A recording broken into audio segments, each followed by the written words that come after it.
வணக்கம், லதா காமாட்சி நெல்லை போஜன். இப்போ என்ன ரெசிபி பண்ண போகிறோன்னா ரிப்பன் பக்கோடா.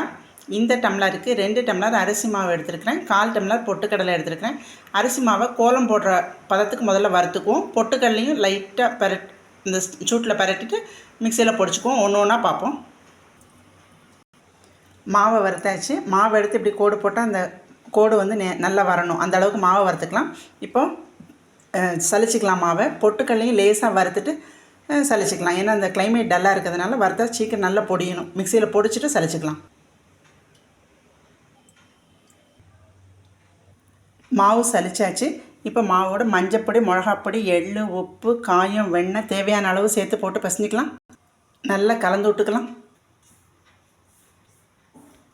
மாவு இந்த பதத்துக்கு பிசையணும். இப்போ அச்சில் வச்சு புளிய வேண்டியதான். ஸ்டவ் ஆன் பண்ணி கடாயை வச்சு எண்ணெய் சட்டி வச்சாச்சு. ரிப்பன் பக்கோடா ரெடி நன்றி.